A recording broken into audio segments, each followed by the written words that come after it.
Exponents, CBSE and ICSE वाले बच्चे सावधान हो जाएं। ये हो गया एक बहुत बड़ा पाप। तो सबसे पहले हम पाप समझते हैं कि हमने पाप किया क्या है। एजम्पशन पे काम नहीं होता है। आप क्या पढ़ रहे हो? आप मैथ्स पढ़ रहे हो। मैथ्स का हमेशा एक वैलिड रीजन होता है, उस आउटपुट के पीछे की स्टोरी होती है। हेलो बच्चों, कैसे हैं आप लोग? उम्मीद करता हूं पहले की तरह ही स्वस्थ और सुरक्षित होंगे। पिछले लेक्चर में एक्सपोनेंट के बेसिक क्वेश्चंस को हमने पढ़ा था।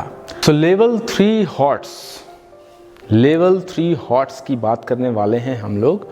एक्सपोनेंट्स में लेवल 3 हॉट्स जो काफ़ी हॉट है, और इस हॉट्स क्वेश्चन को समझने के लिए आपको वाकई हायर ऑर्डर थिंकिंग लेवल रखना पड़ेगा।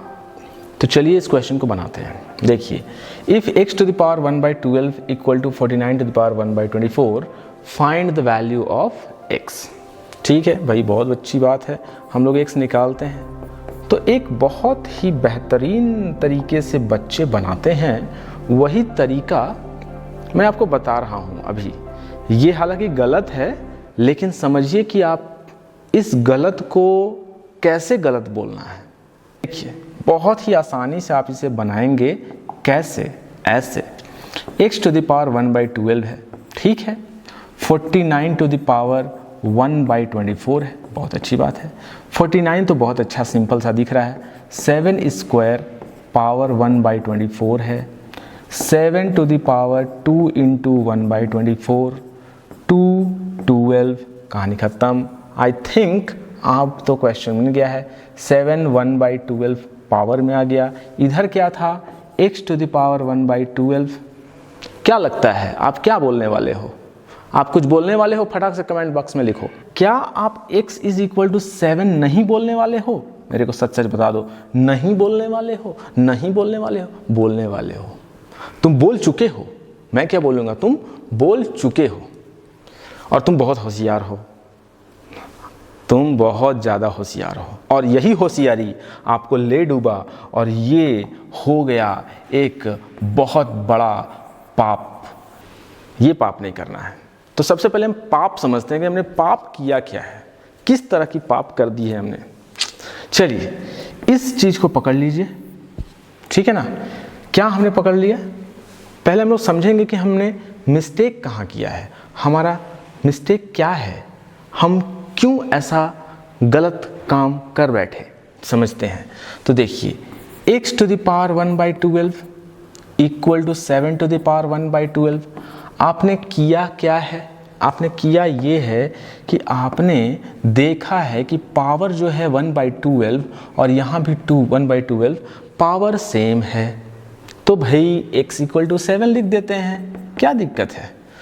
तो ये हो गई एजम्पशन पे काम कर लेना। एजम्पशन पे काम नहीं होता है।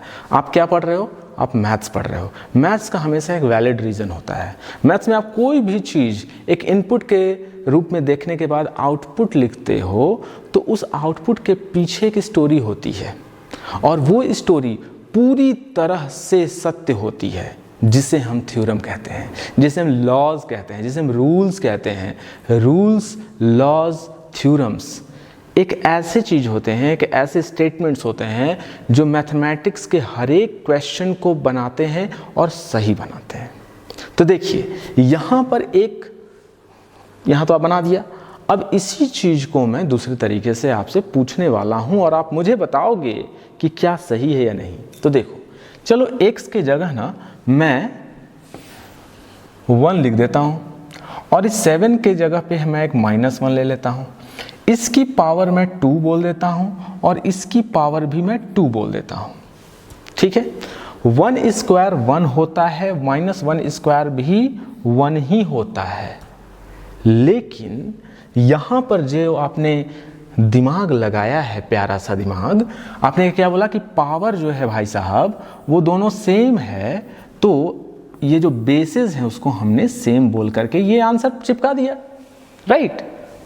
तो आंसर अगर तुम वैसे चिपका सकते हो, तो क्या तुम ये नहीं कह सकते हो कि 1 - 1 के इक्वल है? क्या ये बात कह सकते हो? क्या ये सही है? क्या ये सही है? नहीं है। 1 is not equal to -1। बात समझ में आ रही है? उसी तरीके से और भी देखिए आपके इस थ्योरी से क्या क्या अपराध होने वाली है। देखिए 2 स्क्वायर क्या होता है 4, -2 स्क्वायर क्या होता है 4। बहुत अच्छी बात है, रिजल्ट सेम सेम दिखाई दे रहा है, 4 4 दिख रहा है। अच्छा 2 स्क्वायर 2 का पावर 2 है और -2 का पावर भी 2 है, तो यहाँ दोनों 2 है, तो 2 = -2 भी बोल सकते हैं हम। मैथ्स की धज्जियाँ उड़ा दी है हम लोगों ने। चलिए एक और देख लेते हैं। चलिए अब 3 को पकड़ लेते हैं, 3 की पावर 4 ले लेते हैं और -3 की पावर भी 4 ले लेते हैं। यहाँ भी सब कुछ अलग अलग दिख रहा है भाई, पावर 4 4 सब सेम है, पावर इज सेम, तो 3 = -3 बोल देते हैं। सर क्या दिक्कत है? दिक्कत है कि नहीं? बहुत दिक्कत है, कभी नहीं बोल सकते हैं, कभी भी नहीं बोल सकते हैं। तो ये क्या है? ये एक जघन्य अपराध है, इसलिए इस अपराध को हम नहीं करेंगे।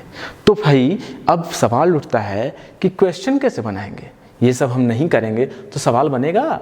बनेगा, जरूर बनेगा। ये बनने के लिए ही दिया गया है, तो हम इसे बनाएंगे। चलिए अब हम लोग क्वेश्चन बनाते हैं। तो आइए अब सीखते हैं कि इसका एक्चुअल सॉल्यूशन क्या है और इस क्वेश्चन को हम कैसे बनाएंगे। चलिए ध्यान से समझते हैं। x⁴ 1/12 = 49⁴ इसके लिए आपको एक प्रीवियस कॉन्सेप्ट सीखना होगा, ठीक है ना? प्रीवियस कॉन्सेप्ट हम लोग थोड़ा सा समझेंगे और उसके बाद फिर बात करेंगे कि हमें कैसे बनाना है। तो हमारा एक प्रीवियस कॉन्सेप्ट है, इसे आप ऑलरेडी पढ़ चुके हो, बस मुझे याद दिलाने की जरूरत है। If √x = y then what is x? तो थोड़ा सा और समझ लेते हैं। x का पावर 1/2 लिख सकते हो, √x can be written as x⁴ 1/2, okay, = y। अब इस 1/2 को जब तुम राइट हैंड साइड में ट्रांसपोज करते हो तो तुम क्या लिखते हो? x = y², right. एक और एग्जांपल समझिए। अगर मैं बोलता हूं if √8 = 2, √8 = 2, then what is 8? What is 8? तो 8 को तुम नहीं कह सकते हो 2³ मतलब क्या है? मतलब ये है, फिर से इसको और अच्छे से समझते हैं इसी लाइन को। √8 = 2 means 8 to the power 1/3 = 2 means if we want to transpose 1/3 to the right hand side in terms of exponent, then it can be written as 8 = 2 to the power 3। तब जाकर के ना 8 = 8 हो जाएगा। समझ रहे हो? इसी कॉन्सेप्ट का इस्तेमाल करना है इस क्वेश्चन में, ओके, और आपका क्वेश्चन बन जाएगा तुरंत। तो चलिए समझते हैं। फिर से क्वेश्चन ले लेंगे और क्वेश्चन को इसे आप कॉपी कर लो फटाफट, क्योंकि आपके पास ज़्यादा टाइम नहीं है। क्वेश्चन लेंगे और फिर से बनाएंगे। तो देखिए x⁴ 1/12 है इज इक्वल टू 49⁴ 1/24 है। आपको करना क्या है? आपको x की वैल्यू निकालनी है, यानी x को सिंगल बनाना है, डबल नहीं रह सकता है वो, ठीक है ना? x को सिंगल बनाना है, यानी 1/12 को उधर भेजना है। 1/12 को उधर भेजना है तो 1/12 है तो ये पावर 12 हो जाएगा, यानी 49⁴ 1/24 is already there and then we will take power 12, no doubt, ठीक है। अब इसके बाद you have to apply the law of exponent. 1/24 और 12 मल्टीप्लाई होंगे और ये दे देंगे 2 टाइम्स, यानी ये हो जाएगा 49⁴ 1/2। इसमें भी कोई डाउट नहीं है। अब मैं इधर ले लेता हूँ, okay. So now it is 49 को आप क्या लिख सकते हो? 49 can be written as 7² and power 1/2 already मौजूद है। फिर से एक्सपोनेंट के लॉ लगने वाले हैं, 2 × 1/2, 2 कैंसिल होगी और ये हो जाएगी 7। This is the answer. अब मेरे प्यारे बच्चों ये समझो कि x = 7 उस केस में भी आया था और x = 7 इस केस में भी आया है, तो क्या शॉर्टकट नहीं ले सकते हम लोग? शॉर्टकट ले लेते हैं, क्या जरूरत है इतना करने का? नहीं करेंगे, क्या फर्क पड़ता है? 7 से ना मतलब है? बिल्कुल नहीं। यही सोच बदलना है। इसी सोच को आप बदलेंगे तो आप मैथमेटिक्स से मोहब्बत करने लगेंगे। अगर इस सोच को नहीं बदलेंगे तो कुछ दिनों बाद मोहब्बत नहीं होगे, नफरत हो जाएगी, ठीक है ना? No shortcuts at all. Shortcut बनाने में ले सकते हैं, कॉन्सेप्ट में नहीं। तो ये कॉन्सेप्ट है, इसमें कहीं भी किसी भी प्रकार की पाप वाली बात नहीं की जा रही है, किसी भी तरह का अपराध नहीं हो रहा है, किसी भी तरह के लॉज को हम लोग डिस्ट्रॉय नहीं कर रहे हैं। हम लोग क्या कर रहे हैं, लॉज को फॉलो करते हुए क्वेश्चन बना रहे हैं। और इसमें किसी भी तरह का कोई कंट्रोवर्शियल स्टेटमेंट कोई नहीं बोल सकता है।